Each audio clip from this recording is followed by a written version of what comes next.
बिस्मिल्लाहिर्रहमानिर्रहीम। अस्सलाम वालेकुम वरहमतुल्लाह। मैं हूं हकीम रज़ा इलाही और आप देख रहे हैं हकीम रज़ा इलाही यूट्यूब चैनल। नाज़रीन इकराम, आजकल आपने देखा होगा कि एक बड़ा ही जो है वो क्रॉनिक सा एक मसला है, वो है हड्डियों के अमराज़। और हड्डियों के अमराज़ के हवाले से हमने बहुत सारी वीडियोस बनाई हैं, बहुत सारे लोग बना भी रहे हैं और वो सोशल मीडिया पे आए रोज़ इस के ऑयल, इसके लिए मेडिसन, इसके लिए नुस्खा जात वगैरह जो हैं वो लिखते रहते हैं। अच्छा, पहली बात तो ये कि हम ये देखें कि इसकी वजूहात और असबाब क्या है। ऑस्टियोआर्थराइटिस बढ़ता जा रहा है बुज़ुर्गों में, ख़ुसूसन वज़ू करते हुए या वाशरूम का इस्तेमाल करते हुए अमूमन गिर जाने से या स्लिप होने की वजह से मामूली सी चोट लगने से फ्रैक्चर की अलामात पैदा हो रही हैं और पैरों में मोच की कैफियत महसूस हो रही है, या जब टेस्ट कराते तो पता चलता है जी आपको थोड़ी सी ठोकर लगी थी, उसकी वजह से फ्रैक्चर बढ़ गया है ना। तो इससे हम बोलते हैं ऑस्टियोआर्थराइटिस, या हड्डियों में भुरभुरापन या हड्डियों की कमज़ोरी। अच्छा, अब इसकी वजूहात तो बहुत सारी हैं, उस पर तो आपसे बात करेंगे। पहले हम थोड़ा सा एक लॉजिक पे बात कर लेते हैं। अल्लाह ताला ने इंसान को बड़े अहसन तरीके से तख्लीक फरमाया और सूरह 3 में फरमाते हैं अल्लाह ताला कि मैंने इंसान को अहसन तक़वीम से तख्लीक फरमाया। अब इसमें समझने की साइंस ये है कि हमारे को अल्लाह ताला ने 206 हड्डियाँ दी। कितनी हमारी बॉडी में दी अल्लाह ताला ने? 206 हड्डियाँ। और 206 हड्डियों को कवर करने के लिए, उनकी सपोर्ट करने के लिए हमें दिए हैं 639 मसल, 639 पट्ठे जो हड्डियों की सिक्योरिटी के लिए हैं। सबसे बड़ा जो है वो हमारी जो थाइस की हड्डी है, ये सबसे बड़ी है। और यहाँ देखें आप, थाइस का मसल सबसे बड़ा रखा है अल्लाह ने, है ना। तो असल में हमें ये समझना होगा कि अगर हमने हड्डियों के मसाइल से लड़ना है तो हमें मसल्स को पावर देना पड़ेगा। अगर हमारे 639 मसल्स जो हैं वो ये अगर ताकतवर होते हैं तो आपकी हड्डियों को एक रिब होती है, एक ग्रिप रहती है इनकी, और हड्डियों को इसकी सपोर्ट होती है। अच्छा, होता यूँ है कि सारे का सारा फोकस जो होता है वो मरीज़ का होता है कि जी मुझे दर्द है, तो उसको पेन किलर चाहिए होती है। वो डॉक्टर के पास जाए या फिर हमारे पास आ जाए या हर्बलिस्टों के पास जाए, तो वो क्या करते हैं जी, फौरी तौर पे एक पेन किलर देना पड़ता है क्योंकि मरीज़ की हाय ख़त्म नहीं हो रही होती। लेकिन साथ में जो बड़ी गलती की जाती है वो ये की जाती है कि मरीज़ को ये कहा जाता है जी आप ऐसे करें कि नीचे बैठने से जो है वो परहेज़ करें, नीचे नहीं बैठना आपने। अच्छा जी, अब आपने जो है वो नमाज़ पढ़नी है तो कुर्सी पे बैठ के पढ़नी है, वॉक बंद कर देनी है। बिल्कुल, इसके बंद करने से, चलने वॉक बंद करने से, कुर्सी पे बैठ के नमाज़ पढ़ने से फ़र्क पड़ता है दर्द में, लेकिन बड़ा नुकसान जो होता है वो ये होता है कि आपके जो मसल्स हैं वो वीक होना शुरू हो जाते हैं। अब फ़र्ज़ करें कि अगर आपके मसल्स लेग और थाइस के काम ही नहीं कर रहे, फ़र्ज़ करें आप 6 महीने रेस्ट पे थे, 6 महीने के बाद फिर डॉक्टर ने बोला जी अब आपकी जो है वो घुटने चेंज होंगे अब आपके। अच्छा, अब घुटने चेंज भी करा रहे हैं आप, तो आपने मसल जो हैं वो तो पहले ही कमज़ोर कर लिए हैं, उनको तो आपने हिलाया जुलाया ही नहीं है। अब हुआ ये कि अब अगर घुटने चेंज भी करा लिए तो उससे कोई फ़र्क नहीं पड़ने वाला। वजह यह है कि आप मसल्स जो हैं आपके वो बहुत वीक हो गए। तो इसके लिए आज मैं इसी पे बात कर रहा था। बस ये थोड़ी सी बारीकी थी, वीडियो लेंथी हो जाएगी। आप कहते हैं शॉर्ट वीडियो बनाया करो, तो ये मैं थोड़ी लॉजिक और साइंस समझा रहा था आपको। तो सबसे पहले जब कभी भी आपने दवाइयाँ लेनी है, आप कभी किसी अच्छे आर्थोपेडिक के पास जाते हैं तो वो क्या करता है, आपको vitamin D, B12, vitamin D3, calcium, उसके साथ फिर पेन किलर दवाइयाँ देता है। या फिर वो देखता है आपका गुर्दे का निज़ाम कैसा है, यूरिक एसिड वगैरह बढ़ा हुआ, तो उसके हिसाब से वो डील करता है। लेकिन मसल्स की ताकत के लिए ये ज़रूरी है कि वो कुछ ना कुछ एक मल्टीविटामिन ऐड करेगा। अगर नहीं करता, सिर्फ पेन किलर पे सारा गुजारा है, तो फिर आप समझ लें कि आप मसल डिस्ट्रॉफी की तरफ चले जाएंगे क्योंकि आप मूवमेंट ही नहीं करेंगे।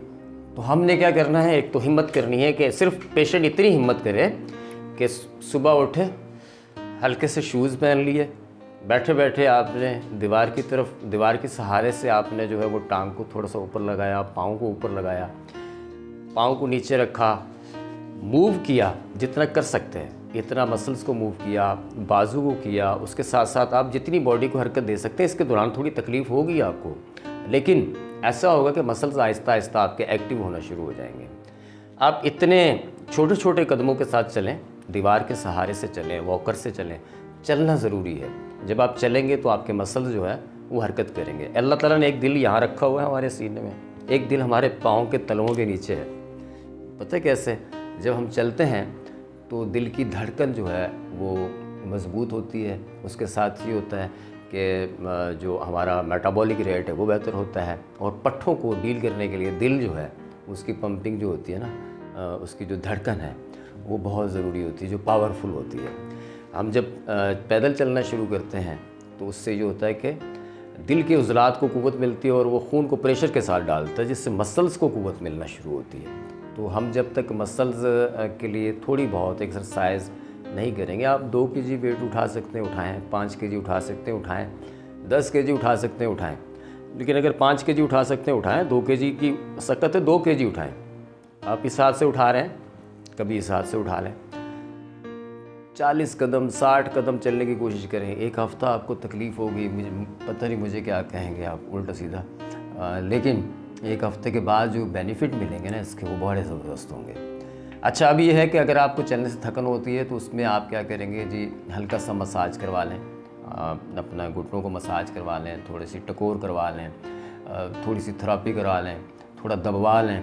तो उससे क्या होगा कि आपके मसल आहिस्ता आहिस्ता रिलैक्स होना शुरू हो जाएंगे और एक्टिव होना शुरू हो जाएंगे। जो ही मसल्स एक्टिव होंगे, आपका जो दर्द है वो इंशाअल्लाह ताला ख़त्म होने में बड़ी मदद मिलेगी। तो ये लॉजिक है कि 639 पट्ठे जो हैं ना, अगर हम उन पे काम करेंगे तो 206 हड्डियों के जो अमराज हैं वो कवर करने में बहुत आसानी होगी। अब हम आ जाते हैं जी, बहुत सारे लोग हैं वो ये कहते हैं हकीम साहब आप नुस्खे बता देते हैं, वो हमसे बनते नहीं हैं और बड़ा मुश्किल होता है, तो हम क्या करें? जी, सबसे पहले हम आ जाते हैं ग़िज़ाओं की तरफ। देखें, 2 अंडे अगर आप रोज़ाना लेते हैं तो इसमें आपको सेलेनियम, विटामिन D3, इसी के अंदर आपको बहुत सारी ऐसी चीज़ें मिल जाती हैं, B12 भी इसी में मिल जाता है। इसमें इतनी चीज़ें मिल जाती हैं 2 अंडों में कि आपकी वो काफ़ी हद तक चीज़ें कवर हो जाती हैं। ठीक है, अब हमारे पास पालक है, उसके साथ बंद गोभी है, मेथी है, अगर ये हम लेते हैं तो इसमें जिंक, इसके अलावा कैल्शियम, इनकी बड़ी अच्छी सोर्स है। केला लेते हैं, केले में पोटाशियम की अच्छी सोर्स है।